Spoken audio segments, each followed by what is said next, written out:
Welcome everyone to the BS Sports GI Network. And today in this video, we're breaking down the massive, and I mean massive news that Dana White broke for UFC 314, 315, and for UFC London as well. I mean, this was very massive because I follow UFC on Instagram, and on Wednesday, yeah, I think it was Wednesday. I'm pretty sure it was Wednesday this past Wednesday.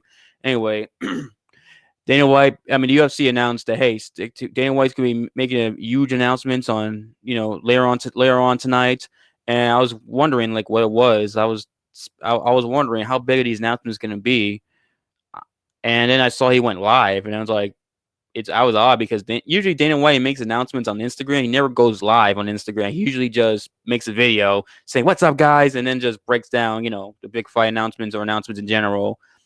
Anyway, so he goes on Instagram Live and basically makes the giant announcements of for UFC London, UFC 314, 315. And so what I'm gonna do is react to them, but I'm gonna go in chronological order. So I'll start with UFC London. The original main event was supposed to be Jack Della Maddalena versus Leon Edwards, but Jack is not fighting on that card. We'll talk more about Jack later. Jack instead, it's gonna be Leon Edwards taking on Sean Brady as the main event of UFC London in March 22nd. I mean, March 22nd. And now I'm excited for that card. I forgot who it was. Somebody was saying how they weren't looking forward to this UFC London, which I forgot who it was on YouTube that said that. And I thought I'm like, really? I think this is a solid UFC London card. It's not like the one from like 3 years ago, March of 2022. That one was freaking stacked. But this is a solid London card, in my opinion. The main event, you have Jan Blachowicz and Carlos Ulberg. You have Tybori and Mick Parson, as Mick Parson might be a new contender. I mean, he's ranked, so he might be. As we're trying to see, Mick Parsons is that next contender in the heavyweight division. And I forget, there's one more fight looking forward to. I thought it was a solid card for UFC London. Anyway, the main event, I mean, this is a good fight. Leon Edwards trying to bounce back from losing his welterweight title against Belal Muhammad back in July. As Sean Brady, this is the biggest fight of his career, going against the number one ranked former welterweight champion Leon Edwards.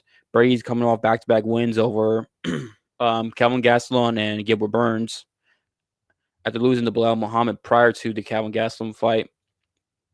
And Brady's, I believe, his record's 17-1 or 18-1. I forget. It's one of those two. But Brady's basically Brady's one of the top welterweights in the world. And like I said, his only loss is to Belal Muhammad, the welterweight champion. So it shows how good Brady is. Even though the way that fight went, kind of disappointed me to see the way Brady got finished, which is just like ugh. The way it looked bad to me. The way Brady got finished, but that's the past. Brady is won back-to-back fights. He's definitely one of the best welterweights in the world, and there's a guy who seems to be better. He definitely seems a lot better than he was going into that Belal fight. He always been a wrestler. He likes to take guys down and use pressure. He still has that, but it seems like he's improved on that. I don't know if that makes sense, but if you watch Bray before the Belal fight and then after the Belal fight, you might be able to understand what I'm talking about. And then his boxing's improved. He's definitely worked on that because that was always a weakness, especially the Chiesa fight. I remember where he lost that third round against Chiesa, and Chiesa was not exactly the best striker. Was outstriking him, and I think he even busted his nose and during that third round of that fight. If my memory serves me correct. So yeah, like Brady's definitely worked on that since the Chiesa fight. And Leon Edwards, we know his style. He's a striker, kickboxer, type of fighter. He can take guys down. He took Kamaru Usman down, and I think Kobe down, if I'm not mistaken. And I don't think he took Belal down. I don't think he did. Maybe I'm wrong, but I don't recall him taking Belal down. Maybe I'm wrong, but I don't remember too much. I remember some things about that fight, but that wasn't. Let's be honest, that wasn't the most entertaining fight. Now it was the Kobe fight, but still, I do remember that. Leon taking Kobe down, but But for Leon, he's gonna have to. So we're going to see if that takedown, how good his takedown defense still is, considering he was able to stop some of Usman's takedowns in the third fight back in 2023. But Brady's younger, and Brady might just push more, go for more takedowns than Kamaru would have. Than Kamaru would have in the going into that third fight. And not only that, but this Leon Edwards, we know has a tendency to get complacent, especially if things don't go his way. If you remember the second Usman fight, his coach was yelling and screaming in his face to wake up and stop being complacent when things were not going Leon's way in that second fight. Leon won, but still he was down 3-1 going into the fifth round of that fight. And it seemed like that was the case with Belal Muhammad, where Belal was just breaking him, and especially after Belal like dunked him on his head when that takedown, it's like Leon just kind of like shut down and was like not really pushing pace or doing more things in that in that fight until like the last minute, that fifth round, we got top position and threw some elbows and cut Bilal's nose open. Besides that part of the fight, besides that, it seemed like Leon was very complacent. He just has that tendency to do that, and I think Bray is going to basically beat Leon Edwards and just going to dominate him. Just going to take him down, put pressure on him, break Leon. Leon's just not going to. Leon just might be in that survival instinct instead of actually going out and trying to try to win the fight. Especially he's gonna have a hard time stuffing so many Brady's takedowns, and Brady's gonna be up in his face. And I know Leon is a good striker and has some power, but it's usually with his kicks, never with his hands. Like, he's finished guys in the past, but when was the last time Leon Edwards finished someone with their hands? I don't recall the last time. It's been what, years? I'm trying to remember. Did he finish Cowboy Cerrone with strikes with his hands, or was it a head kick that led to the finish? I don't remember now, but I got Bray win the fight. Basically, that's what I'm trying to say. I think Bray's just gonna pressure him, take him down, break Leon down. Leon's just gonna try to survive and not get finished. As Leon, Leon's a good fighter, but my thing with Leon that bothers me is that it seems like Leon's just like does just enough, like just barely enough to win fights instead of actually dominating guys. If you ever watch his fights, I mean, the Kobe Covington fight, people forget he lost that fifth round, and in my opinion, lost the fourth round. And he won the fight clearly, but it seemed like Kobe, the worst version of Kobe Covington. He basically, after like the first three rounds, it seemed like Kobe was able to have a lot more success, and Leon wasn't able to dominate the worst version of Kobe Covington, and he got taken down in the fifth round. Same thing, same thing with like the Usman fight. He barely did. He won. To me, he clearly won, but it wasn't like. But a lot of people thought Usman. Not a lot of people. Some people thought Usman could have won that fight considering how close it was, and it's kind of crazy that Leon Edwards was able that Leon and Usman third fight was that close, but to see like Leon Edwards, his style is always like he just does barely enough to win. It's just what it seems like to me with him, and it's just stuff like that always frustrating me with Leon Edwards. As Leon Edwards, for those you don't know, is a guy who I'm not a big fan of. I've never been a big Leon fan. I've never liked Leon personally, but Leon's good. He's good. I'll give him credit. He is good. I don't want to be too much of a hater, but I gotta be real. I've never been a big Leon guy, but I don't think he's gonna be Brady. Personally, I think this is one of the worst matchups for Leon Edwards, especially dealing with takedowns and pressure fire like Brady. I mean, Leon's good enough to stuff some takedowns, but I feel like after a while he's just gonna break and get taken down control after a while. I just don't see Leon stuffing all the takedowns and just beating up Brady in the feet. I could be wrong, but I'm going Brady. Anyway, let me transition to UFC 314. This is a stacked pay-per-view card. We've been wondering like what the heck what was the main event for 314, especially since we're getting closer and closer to the card. I mean, especially we're like 2 months away from the pay-per-view. We're wondering what the heck's the main event. And as you can see, the main event is Alexander Volkanovski and Deigo Lopes, as Ilia Topuria has vacated his featherweight title. In the title of the video, I did mention plus title vacancy. I didn't mention it in the beginning of the video, but I have to mention Ilia Topuria has relinquished his featherweight title. It's going up to 155. He said that the weight cut's too much for him, which is insane. Like, bro, you're 5'7". You're not a big featherweight. How the fuck are the weight cuts that big? It's like, I'm pretty sure it makes me. I'm like, bro, I need to see what the heck you eat that you have a hard time cutting the 145. but it's probably just an excuse, just so he can. So it's just an excuse he made, just so he can give up the belt and go 155, as he wants the Islam Makhachev fight. Clearly, Ilia Topuria. Yeah, and let me talk about Ilia real quick before I break down UFC 314. Ilia Topuria, it, I I would love to see him fight Islam, just because how massive that would be. Especially Ilya's is built his name up the last couple of years with just his performances, becoming featherweight champion, knocking out Volkanovski, then knocking out Max Holloway, being the first fighter to knock out Max Holloway. And he's being the two greatest featherweights back to back, knocking him out. Ilya's star power is on an all-time high. He's a big deal in Spain and in Georgia, his home country over there. He's big deal over there as well. And he's been calling the Islam fight for a while. He wants that Islam fight, and seems like might be a golden opportunity to do that fight, especially if they're going to do an international fight week potentially. I mean, that would be massive, right? Since Ilya's undefeated, and and plus you have the whole Georgia Dagestan rivalry or Georgia Russia rivalry, so it'll be freaking cool to see. But I can also see the UFC not doing that, maybe giving Islam someone else. I can see Ilya fighting maybe Dustin Poirier, especially if Poirier is going to retire and Poirier wants a big name for his retirement fight. I mean, being Ilia Topuria, or fighting him, fighting him, or even beating him. Poirier's able to somehow be massive for his career, especially if that's the final fight. Being an undefeated guy who's a former featherweight champ, who's a pound for pound on on the top five. He's on the top 5 pound for pound in the UFC's pound for pound listings or rankings, rather. Excuse me. That'd be big for Poirier. Also, Ilya Charles fight would be massive, because I remember Ilya saying he was open to fight Charles Oliveira if he doesn't get the Islam fight. So that'd be a big deal for him. Plus a test for Ilya to go against someone who has the grappling skills of Charles. I know he beat Bryce Mitchell, who's a very good, great grappler, but Charles is bigger, and Charles might be the best grappler in UFC history.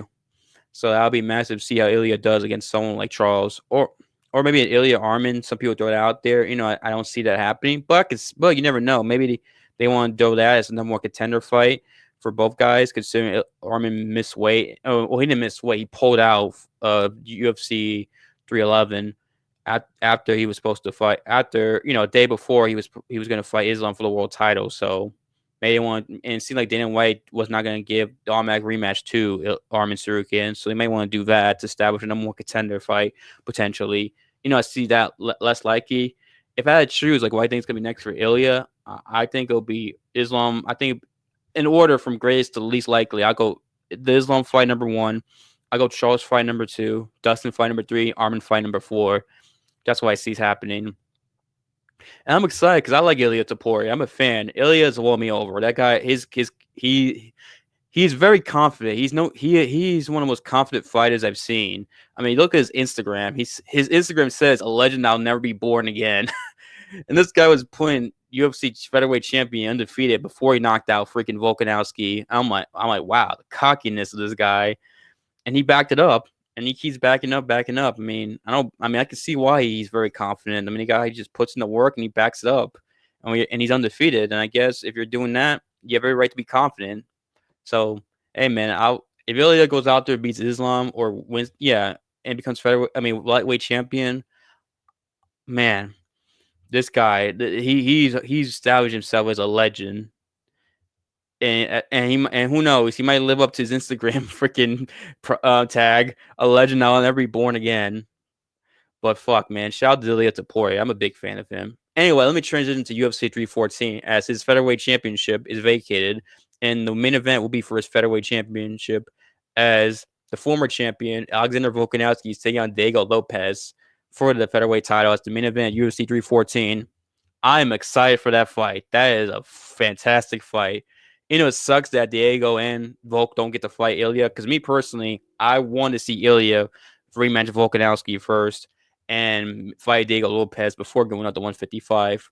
It sucks we never got to see that, because I think that would have been massive for Ilya's legacy, especially if it could beat Lopes, who's freaking emerges as one of the most exciting fighters in the UFC today, and as a top contender in the featherweight division. This is a guy who's fought, I think, 6-7 times in like a 2-year span or something like that.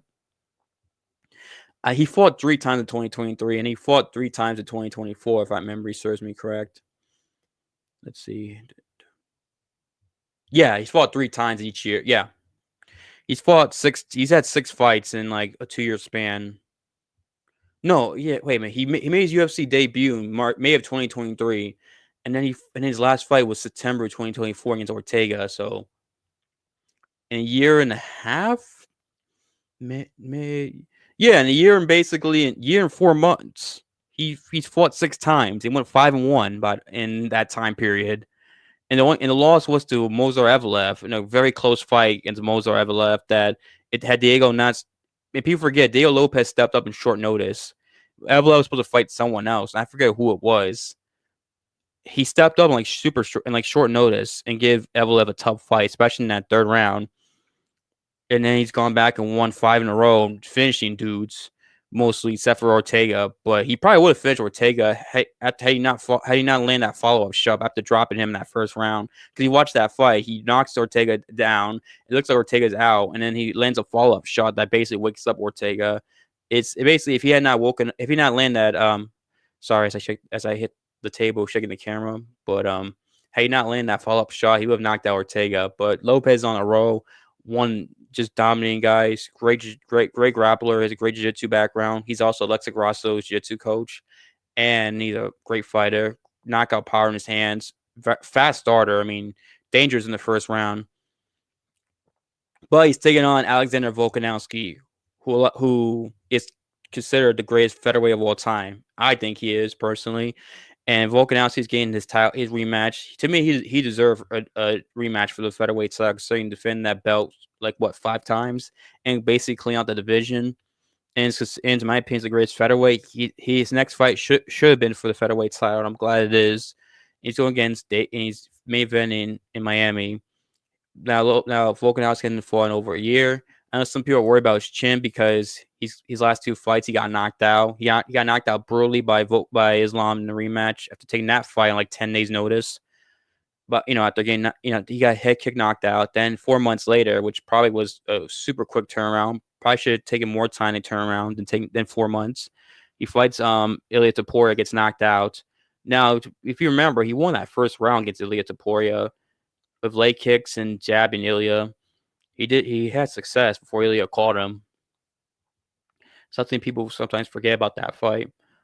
Now, me personally, I'm going for. I think Volkanovski is going to beat Deigo Lopes and win that featherweight title again, which is crazy because a lot of us didn't think Volkanovski would be champion again, but it's probably going to happen. He's probably be the featherweight champ again. Because the thing about Lopes, I love Lopes. He's a fast starter, and Lopes in the first round is super dangerous.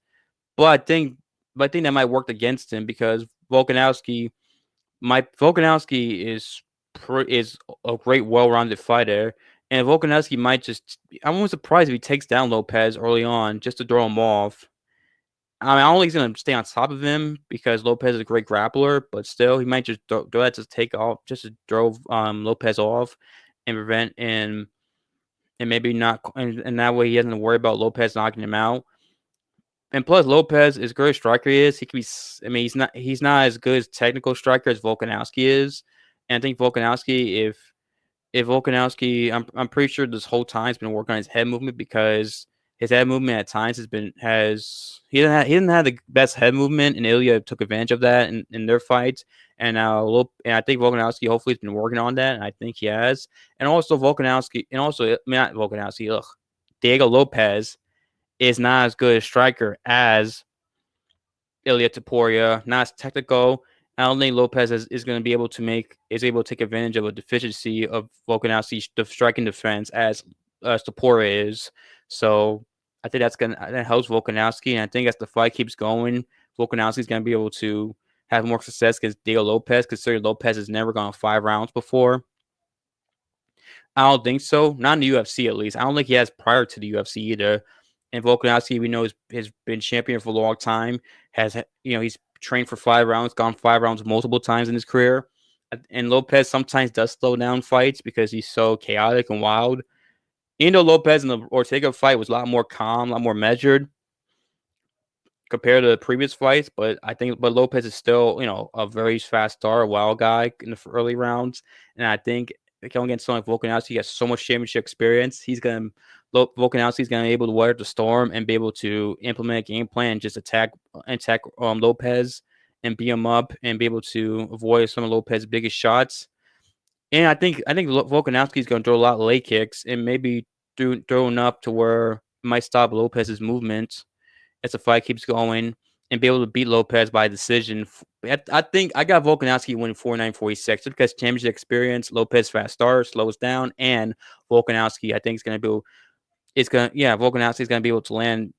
He's going to be able to land enough strikes to slow down Lopez, especially as the fight keeps going. And Lopez is not as technical striker as Ilia, so he won't be able to take advantage of Volkanovski mistakes. As I want to talk about the co-main event now, which is between Michael Chandler and Paddy Pimblett. I'm so glad it's Chandler and Pimblett because there are talks of Chandler taking on Arman Sarukian, which would have been bullshit because people complain about Michael Chandler and how Michael Chandler loses, but he gets these big opportunities that he doesn't deserve. And people want Michael Chandler to fight against upcoming contenders to earn a spot, which I agree with. I like Michael Chandler as a fighter, but well, yeah, I do, especially when he was coming over from Bellator. But like Michael Chandler's been getting so many opportunities, especially some that people feel like he didn't deserve. And Michael Chandler, I think, has to defend his ranking and should take on up and comer. And what better up and comer than Paddy Pimblett, a guy who's on a win streak? I think he's won 5 or 6 in a row in the UFC since coming to UFC. And this is a guy who's come off an impressive performance back in July against Bobby Green, where he submitted him in the first round, choked him unconscious. And this guy, and Paddy Pimblett is a guy who had a lot of hype and still got some hype considering he's still a big star in the UK. And if he can beat Michael Chandler, a guy who's fought for the lightweight title, and submit him, this will be big for him because not only will he enter the top 10, his star power will go up a little bit more, and then you get more bigger fights like a Gaethje, a Hooker, maybe a Poirier. Well, Poirier say no to him. Well, I think Poirier said no to Paddy Pimblett. But who knows? Let's say Ilia doesn't fight Poirier, and let's say Chandler loses to Paddy, and Paddy's top 10 and it's a bigger name. Maybe Dustin takes the fight potentially. I don't know. Maybe he doesn't. But also, Paddy could, if he wins, could fight a guy like a Hooker, Gaethje, or Oliveira. He might, or even Hanato Moicano. Hanato won the fight before, but I feel like it more likely what happened if Paddy beats Chandler. And personally, I got Michael Chandler does have the ability to beat Paddy Pimblett because Paddy's striking defense is not good, and Chandler does hit hard, but Chandler does not have the best fight IQ. That's been his greatest weakness, his fight IQ, how bad it is. Especially in the Poirier and Gaethje fights, to where he just had better fight IQ. He would have beaten both of them, and he would be in both of them and probably got another chance with the lightweight title, but that didn't happen. And Chandler in his last fight against Oliveira back in November, then he kind of it was weird. Like he did not look great against Charles until the 5th round. Charles just dominated the first 4 rounds and that's despite Chandler cheating too. Chandler basically doing things, cheating basically and doing things that he shouldn't have done in that fight, which is something I didn't notice till recently, that Michael Chandler tends to bend the rules in his fights. And plus, Chandler is older too. He's what, 37, I believe. And even though it's like, I was gonna say, even though he doesn't look 37, sometimes his fight style, his athleticism, but at the same time, he didn't look good against Charles, so I can't even say that he didn't look 37, and he hadn't fought for 2 years because he's waiting for Conor McGregor, and that backfired on him. So he's 37. I was gonna say he didn't look like he's 37, but I realized that would be a stupid statement for me to say. I don't know why I thought that. He's fought a lot. He's had a lot of fights. He's been finished several times, and I think as good as wrestler and grappler as Chandler can be, especially wrestling, Paddy Pimblett is pretty strong for his weight class and is a very good grappler. And it's good. And I think he might be able to take Chandler down. Or if Chandler goes for grappling, he might be able to have success and reverse Chandler and be able to do damage in the grappling, where he strikes, ground and pound, or go for submissions. As this is and by the way, this is a 5-round fight, I should mention. So now that I mentioned that, think about that. It can lean towards Chandler because has trained for 5 rounds, gone 5 rounds. Paddy Pimblett has not. So, well, although Paddy doesn't have cardio issues, where Chandler does sometimes can slow down. Yeah, I'm going. I don't know why. When I mentioned the 5 rounds, I was thinking maybe Chandler has a shot, but nah, I'm going Paddy Pimblett. I think Paddy wins. Probably like a late round submission, probably fourth, fifth round. I don't see him finishing Chandler with strikes. I don't see him knocking him out, honestly. I think it's gonna be a submission. Maybe Pally initiates the grappling and submits him, or he versus Chandler and gets a submission, or it's gonna be a decision. Yeah, I'm going Paddy Pim, decision or submission, late rounds. And we'll go from that fight to this fight. The debut of Patricio Pitbull from Bellator, the former Bellator lightweight and featherweight champion, taking on Yair Rodriguez, as Yair finally gets to defend his spot against debuting Pitbull. It sucks that Pitbull is coming now to the UFC now because he's older. He's like 37, 38. He's older, and guys in lighter weight classes when they get older do not have success like guys in the upper weight classes when they're older. And being a featherweight in your mid late 30s is tough. If this was 5 years ago, Pitbull coming to UFC, I would have liked his chances to succeed better than now. Although Yair hasn't fought since early last year, and Yair could be very hit and miss. Now Yair is talented, but sometimes it seems like I don't know. Yair has these duds, or Yair like underperforms at times. Especially recently, and it's like I really don't know what to expect. I'm gonna go Yair win by decision, but I can also see Pitbull beating Yair just because Yair does have a deficiency, and that's grappling. Especially, he does not seem like he's a very strong guy. Like he doesn't seem very. He's like people have mentioned that he doesn't seem to be a strong guy. Like he has a hard time getting guys off him because he lacks the strength. And I think Pitbull, if he's able to notice that, he might just take him down and be able to control him and do ground and pound and win that way. Like I could see him Pitbull doing that. And Yair is dangerous because Yair does a lot of flashy stuff. So if Pitbull's not careful, he can get caught with something out of nowhere. But Pitbull's got good hands, got good knockout power, especially he's a very good striker. But I'm gonna go Yair just because he's younger. Yair's 33 or 32, 33, which is crazy because he's been in the UFC for a while. I remember 2017 he fought Frankie Edgar, and when Frankie was number 2 and he was like ranked number 7 in 2017. That was 8 years ago when Frankie beat him up badly. So yeah, Yair's been around for a while, but I think Yair will win. But I can see Pitbull being Yair though. I wouldn't be shocked. Also for 314, I just want to mention the other fights real quick. You got Jim Miller and Jim.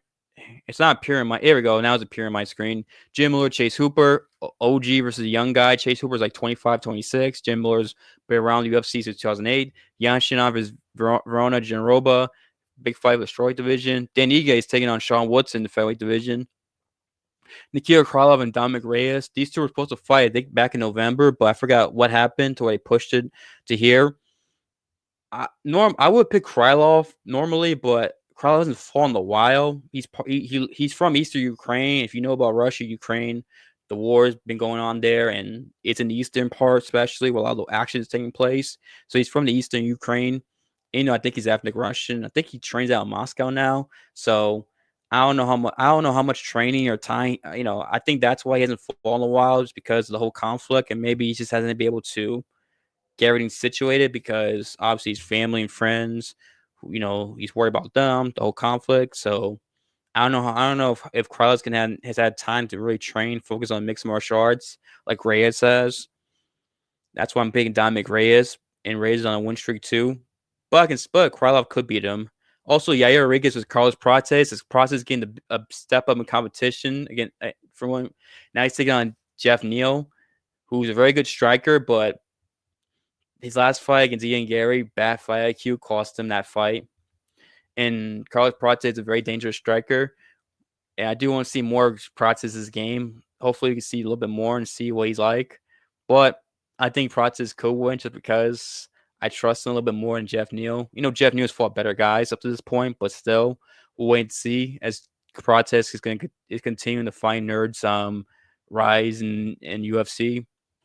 But yeah, I got Protest in that fight. Let me talk about UFC 315. I mentioned Jack Della Maddalena earlier in the video. Jack Della Maddalena was supposed to fight Leon Edwards, but instead of that, he's now fighting for the UFC welterweight title in UFC 315 in Montreal, Canada. First time he's been there since 2015. Oh, yeah, I forgot. UFC 314 in Miami. I'm jealous of people in Miami. I wish I can freaking go, but it's too expensive. Oh, if I had more money, I would go UFC 314. I would drive 3 hours from Orlando to Miami just to be there. But hey, UFC does well for Florida. They always give good fights for Florida in Florida for pay-per-view, so it's cool. Anyway, UFC 315 in Montreal.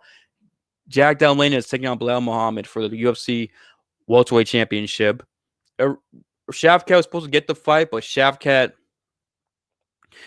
is injured. If you remember at the fight, Gary, he mentioned he had a knee injury, like an MCL injury, and I guess it seems to be very legit because he can't turn around and fight Belal Muhammad in May. So they're giving it to Jack Della Maddalena, who for Jack Della Maddalena started 0-2 in his MMA career. Since then, has won 18 in a row in his career, and now is getting a shot at the UFC welterweight championship as an main event for that card. And Jack Della Maddalena steps up, takes it on Belal Muhammad. I like Jack Della Maddalena. I'm a fan of Jack Della Maddalena personally. I like him. Good fight style, good boxer. I want him to win because I hate Belal Muhammad. I can't stand him. The last two UFC welterweight champions, really the last three, I've not been a fan of. Usman is not the biggest fan of. Leon Edwards, I mentioned, not the biggest fan of him. Belal Muhammad, definitely not the biggest fan of. I would love for Jack to win. It'd be cool to see an exciting welterweight champ again. But I just can't see it, man. I'm sorry. I think this is an easy fight, Belal Muhammad. Jack Della Maddalena grappling defense is horrible. Very bad. The fight he took on Hat Boss, I forget the guy's name. Short notice guy. He fought the guy in short notice, and he did well the first round, but then lost the last 2 rounds. I don't know why people thought Jack lost that fight. That doesn't even make sense to me. Jack clearly won that fight. Clearly, I don't know why people think otherwise. Doesn't even make sense for people to think he lost that fight. Jack clearly won that fight, but yeah, it was that fight. I think Kevin Holland. I forgot. There was something where it was a grappling exchange. Where Kevin Holland was doing better than him, and I think even the Gilbert fight. We know Gilbert's a great grappler, but actually, I don't think Kevin Holland was there a lot of grappling in the Holland fight. I think it was a Gilbert fight. There was 2 fights in particular where Jack Della Madalena's grappling defense it showed how bad it was, and I can't trust him against someone like Belal Muhammad, who's a wrestler who takes people down, controls them. It's like I can't trust Jack Della Maddalena to do well grappling and get up or be able to first position. It's someone like Belal Muhammad, who's a wrestler who takes guys down, controls them at will. Honestly. And plus, Jack's coming off a long injury. Remember, he got hurt in the Gilbert Burns fight. He had a comeback victory, finished him, but he got injured in that fight, and he's been out for a while. It'll be over a year since he got injured, and he'll probably be healthy, like fully. The injury be fully healed with his arm, but I wonder if that'll play a factor going against Belal Muhammad. Now I'm just remembering. I forgot Belal had an injury because Belal was supposed to fight December, but had pulled out because he had a bone infection in his foot. So Belal's come off a little bit of an injury too. So maybe it cancels out, but Belal's injury wasn't as long or as severe. It seems like as Jack Della Maddalena's. So you have that to take consideration. But I wish Jack will win, but Belal thinks he's going to dominate him, take him down, control him, dominate him, probably 49, 46, 50, 45 him. I'll be happy if Jack won. Believe me, but I just don't see it. Too good of a wrestler Belal is. Jack's bad grappling defense. Unless he's been working on it, improving on it. Unless he's been doing that, I can't trust Jack to beat Belal Muhammad. Now, if Jack was able to stuff Belal Muhammad's takedowns and stay standing, Jack's got a clear advantage.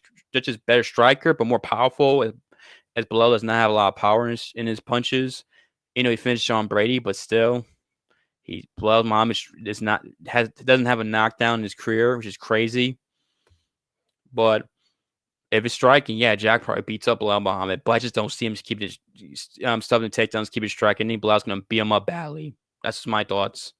I wish Jack will win, but fuck, man, Belal's gonna take him down and beat him and just troll him and just dominate him. A boring decision. That's what's gonna happen. I just don't trust Jack. Anyway, um, oh yeah, also the co-main event, Valentina Shevchenko is Manon Fiorot. As Manon Fiorot is French from France, and they're flying Montreal, French Canadian. So the crowd's probably gonna be big pro Manon Fiorot fans rooting for her. I think Valentina's gonna win easily, just because Valentina's got the wrestling advantage that Manon Fiorot doesn't have. I think she'll just take her down, control her there, and dominate her there. The thing with Valentina is weird. Like if she'll have a boring fight, but in her next fight she'll go out and just have an exciting fight and cool, exciting finish. It seems like that happens every time Valentina has a boring fight. So who knows? Valentina might submit me on fear or dominate her ground and pound. Hopefully it's a good fight. I think Valentina wins. Also, Gilbert Burns is fighting Michael Morales on that card. I don't know why they moved that card from Miami to Montreal, considering Michael Morales from Ecuador, Gilbert Burns from Brazil, who lives in South Florida, trains South Florida. You would think they would have just kept those two there, considering Miami has a lot of Brazilians and Ecuadorians, but they moved to Montreal. I feel bad for them because they're going to have to pay a lot of taxes because it's Canada and Canada has stupid tax regulations. And I don't want to get on rant about Canada itself, the government, Trudeau, all that. Not fair in the country. And it sucks that Team USA lost the Four Nations, the final. Although Canada's always had great hockey players, but fuck, I wanted USA to win. But anyway, besides the point. But yeah, I feel bad for them. They're going to Montreal instead of fighting Miami. Although I heard Montreal in the spring is very beautiful, but still. Anyway, good fight. It's a good fight. See where Michael Morales is. He's undefeated. He's ranked in the top 15. Gilbert's ranked in the top 10. He's on a losing streak, so who knows? If Gilbert Burns loses, this might be his final fight of his career. As he has a successful podcast with Hanano Moicano, Showing the Money podcast, which is very entertaining. So I do want to shout that out. It'll be interesting to see Michael Morales' grappling defense, how he does. If Gilbert can take him down, that's if he can take him down. I don't know if he can because Gilbert's a great jiu-jitsu guy, grappler, but it's like he hasn't been able to take guys down as much as he used to. So you gotta take that in consideration. And Michael might be the better striker than Gilbert. So I'm leaning Michael Morales, but I won't be surprised if Gilbert Burns wins. But I'm going Michael Morales. I think he beats Gilbert Burns. Anyway, yeah, that's my video about UFC London. Leon Edwards, Sean Brady. I got Brady 314. Got Volkanovski winning. I got Pimblett winning. I got Yair winning. I can see Pitbull winning, and I got Dominic Reyes being Nikhil Krylov. Also, I got 315 Belal Muhammad unfortunately winning by decision.